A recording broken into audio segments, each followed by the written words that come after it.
세계 곳곳의 날씨와 기후 소식 살펴보는 시간입니다. 기후 리포트. PD님 오늘은 어떤 소식일까요? 오늘 우리나라 소식인데요. 우리나라 소식. 그러니까 그 지난번 대형 산불 때부터 우리나라가 거의 세계 뉴스의 중심에 서지 그렇죠. 않았을까. 지금 오늘도 그랬겠죠. 네, 오늘 오전 11시 22분이었죠. 시간도 어떻게 주문이 나온 때가 11시 22분. 예, 그때 제가 잘 보던 이제 그 외신들 보니까 네. 다 코리아 속보더라고요. 예.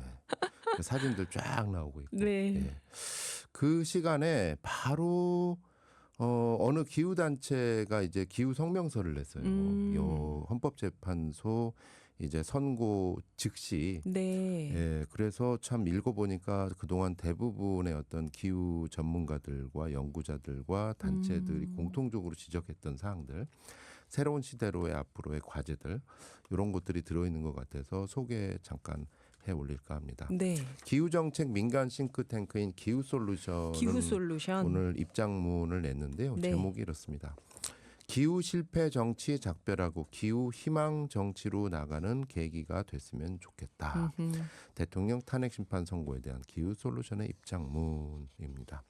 그러니까 한마디로 요번에 이제 새롭게 그 조기 대선 일정을 밟게 되는데 요번에 선출되는 대통령은 기후위기의 골든타임이 바로 그의 임기가 된다라는 것을 지적을 하고 있습니다.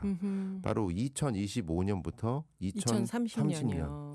이게 대통령 임기일 뿐만 아니라 이 시간은 대한민국이 탄소 중립을 과연 달성하느냐 마느냐의 가름자라고 할 수 있는 2030 NDC, 즉 국가 온실가스 감축 목표 달성을 바로 실행으로 옮겨야 될 아주 중요한 시기입니다. 이거 무슨 임기가 진짜 일부러 만든 것처럼 이렇게 딱 정해졌네요. 왜냐하면 30년까지. 예, 그 성명서에 따르면 돌연 마감된 전 정부의 기후 위기 대응이 별로 좋지 않았거든요.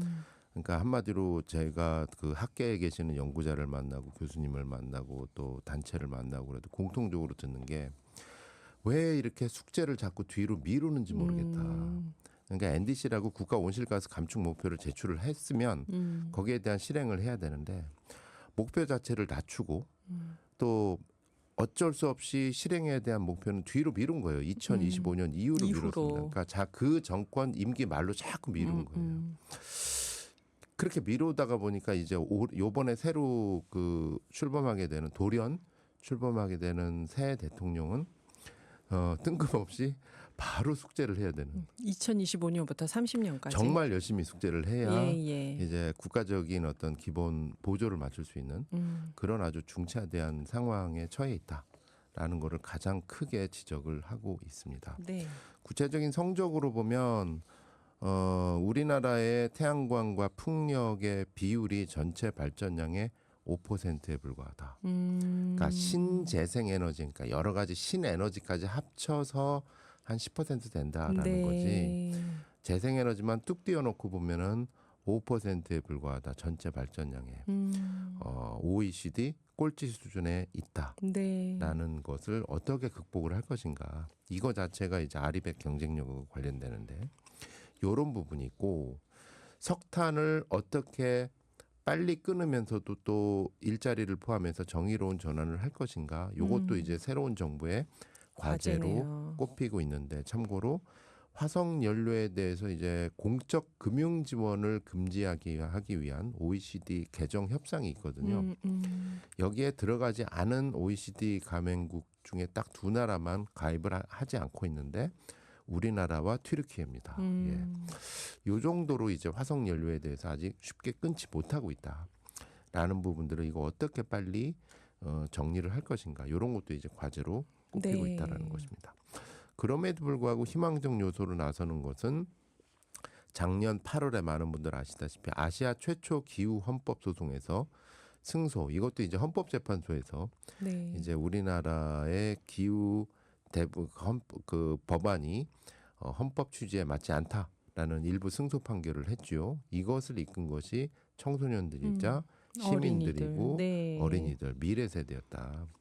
이런 시민의 역량을 믿고 새로 출범하는 정부에서는 제발 올 9월에 당장 이제 2035년까지 온실가스 제출 목표를 제출을 해야 되는 거거든요. 네. 이 제출을 하고 제대로 실행하는 5년간 어떤 모습을 보여줄지 이제 시민들의 달라진 역량에 의해서 기후 강국으로 도약했으면 좋겠다 이런 내용이었는데 아마도 60일 대선이라서 네. 아마 기후라는 이슈가 제대로 주목받기는 쉽지 않을 거예요. 그러나 요 기후 정책이라는 거는 대한민국의 경쟁력이자 전 세계 미래 세대 미래와 관련이 되기 때문에 꼭 요것을 제대로 실현할 수 있는 그런 사회적 분위기가 만들어졌으면 좋겠습니다. 어쨌든 2030년에 우리는 NDC 달성을 해야 되니까 또 저희도 어떤 그런 언론의 하나로서 역할을 해야겠다라는 마음으로 선곡을 했습니다. 강산해님의 그 거꾸로 흐르는 거꾸로 흐르는 그 연어들처럼 네, 예. 저 힘찬 연어들처럼 감사합니다. 노광준 PD였습니다.